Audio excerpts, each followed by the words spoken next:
भी ले लेता हूँ। कोई बहुत बड़ा ऐसी हस्ती थोड़ी है कि उसका नाम लेने से पहले हमें वजू बनाना पड़ेगा। साक्षी महाराज, बीजेपी वाले बेकार इसको बर्दाश्त कर रहे हैं बेचारे।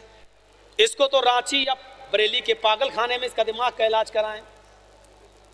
ये उन्नाव से एमपी बना है, मेंबर ऑफ पार्लियामेंट, और उन्नाव हमारे इटावा से बहुत करीब है। उन्नाव में भाषण देता है, कहता मीट मीट गोश्त गोश्त सब बराबर हैं।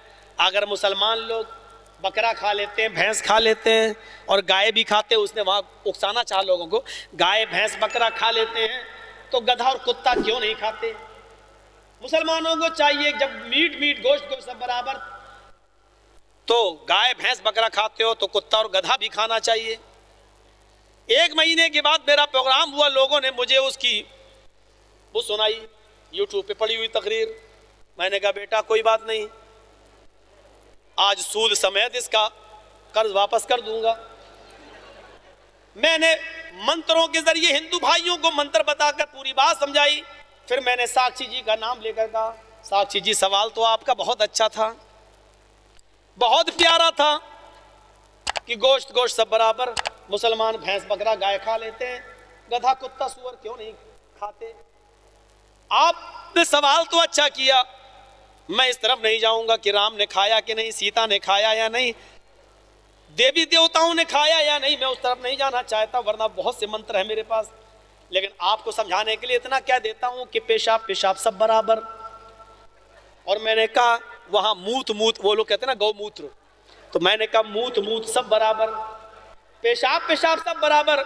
आप गाय का मूत पी लेते हो तो गधे कुत्ते सुअर का क्यों नहीं पीते? मैंने कहा साक्षी जी, साक्षी महाराज जी, आप गधे कुत्ते का पेशाब पीना पहले शुरू कर दो, बाद में हम सोचेंगे कि गधा कुत्ता खाना चाहिए या नहीं, पहले आप पीना शुरू कर दो। बीजेपी वाले गुस्से में आए, दूसरे दिन मुकदमा दर्ज करने पहुंच गए। ऐसो कहने लगा भाग, इतने बड़े मौलाना पर मुकदमा दर्ज नहीं करूंगा। एसएसपी के पास पहुंच गए उन्नाव में। एसएसपी बोला देखो फितने का दरवाजा तुम ही लोग खोलते हो, मैं कैसे केस दर्ज करूं इसके ऊपर? अगर इनके ऊपर केस दर्ज करूंगा तो साक्षी के ऊपर भी करना पड़ेगा। मौलाना साहब ने तो उसका जवाब दिया। साक्षी जी अगर ना उकसाते तो ये जवाब ना देते, और आप कह रहे हैं कि इनके ऊपर, कह रहा मेरी हुकूमत, योगी मोदी सब बैठे हैं और फिर भी यूपी में, बताओ कोई हमको ऐसा कह जाएगा? एसएसपी बड़ा ईमानदार था, उसने कहा देखो मैंने पूरी तकरीर सुनी मौलाना जर्जीज की, और मैंने साक्षी की भी सुनी। हम गए थे, लॉ एंड ऑर्डर का मामला था, इसलिए हमें खुद जाना पड़ा। जर्जीज साहब ने ये कहा है कि जैसे तुमने ही कहा गोश्त गोश्त सब बराबर, मीट मीट सब बराबर, ऐसे उन्होंने कहा पेशाब पेशाब सब बराबर। ये कहा है अगर ये खा सकते हैं तो ये क्यों नहीं खाते? तो उन्होंने कहा कि इसका पेशाब पी सकते हो तो उसका क्यों नहीं पीते?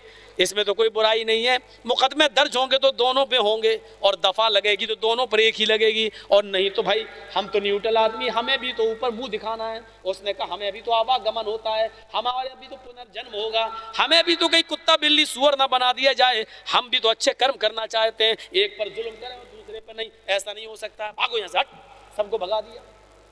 अल्लाह का करम हुआ कि वहां मुकदमा दर्ज नहीं हुआ, वो बच गया मेरा, नहीं तो अभी 55 हो गए होते, बच गया, वो नहीं हो पाया। यही चीज तो मैं आपसे कहना चाहता हूं। आपकी किताब कह रही है वो सब कुछ खाएंगे, लेकिन हर जानवर का गोश्त नहीं, वो वही जानवर खाएंगे जिस पर मंत्र पढ़ा जाएगा, बिस्मिल्लाह अल्लाहू अकबर पढ़ा जाएगा। लेकिन एक बात तो पॉइंट की मैं भी आपको बताऊंगा, और सारे हिंदू भाइयों से आप सवाल कर सकते हो कि हिंदू भाइयों ये बताओ, तुम्हारे यहाँ सारे जानवर हराम हैं, हमारे यहाँ जो जानवर हराम है उनका गोश्त भी हराम है, जो जानवर हराम है उनका दूध भी हराम है। हमारे यहाँ गधा हराम तो गधे का दूध भी हराम, हमारे यहाँ कुत्ता हराम तो कुतिया का दूध भी हराम, हमारे यहाँ सुअर हराम तो सुअरी का दूध भी हराम। हमने कहा आपके यहाँ सारे जानवर हराम हैं, तो चंद जानवरों के दूध कैसे हलाल हो गए? और मुझे बताओ पंडित जी, मैंने कहा मुझे बताओ पंडित जी, उन्हीं जानवरों का दूध तुम क्यों पीते हो जो जानवर का गोश्त हम खाते हैं? ये एक बहुत बड़े पॉइंट की बात है। मुसलमान गाय खाता है, अगरचे हिंदुस्तान में बैंड है, हमें भी कानून की इज्जत करनी चाहिए। हम भैंस खाते हैं तो उसका दूध भी पीते हैं। हमारे यहाँ अगर भेड़ बकरी हलाल है तो उसका दूध भी हलाल है। हमारे यहाँ गधा हराम है तो उसका दूध भी हराम।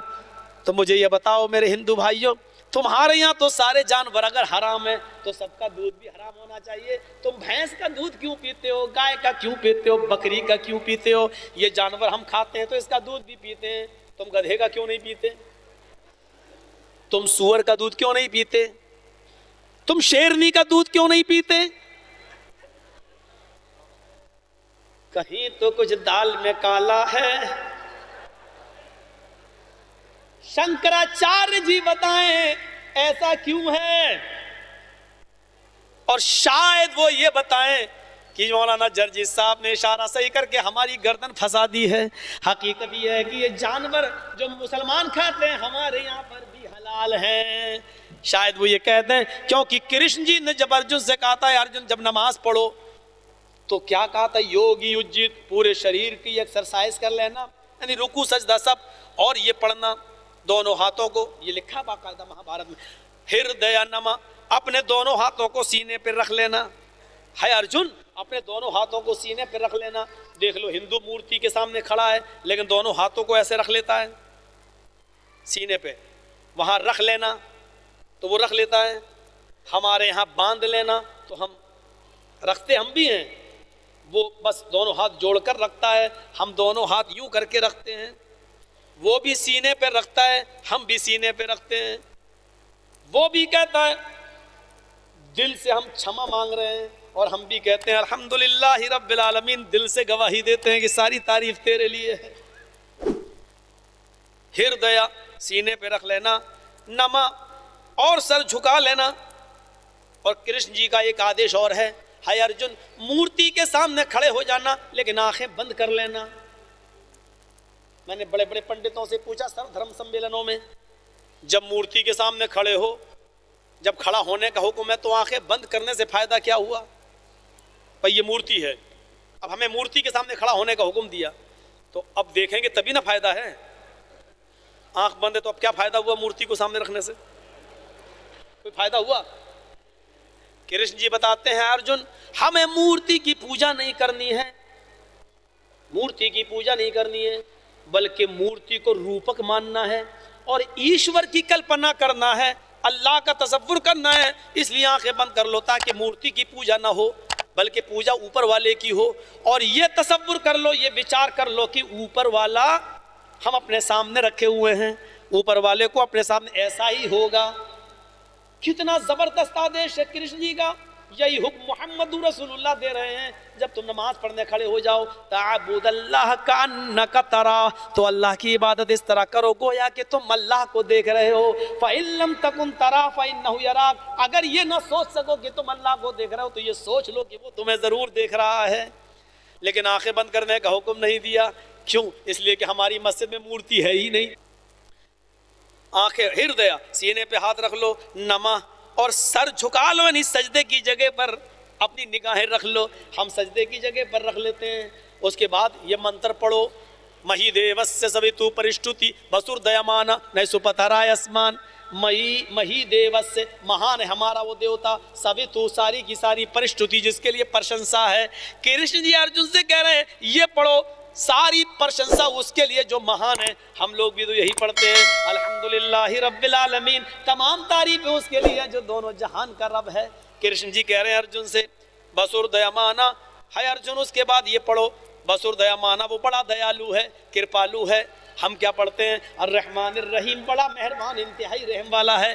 कृष्ण जी कहते हैं अब ये पढ़ो, नए सुपथराय आसमान, नए मानी नाव को पार करने वाले, मुश्किलों को दूर करने वाले। सुपथा यानी आय अल्लाह, सु सुंदर पथ मानी रास्ता, राय चला आसमान हमारे फायदे के लिए। हाय अल्लाह हमको सुंदर रास्ते पर चला, सुपथा सु सुंदर पथ रास्ता, हमको सुंदर पथ अच्छे रास्ते पर चला जिससे हमारा फायदा हो। हम क्या पढ़ते हैं इहदिना सिरातल मुस्तकीम, हाय अल्लाह हमको सिराते मुस्तकीम पे चला।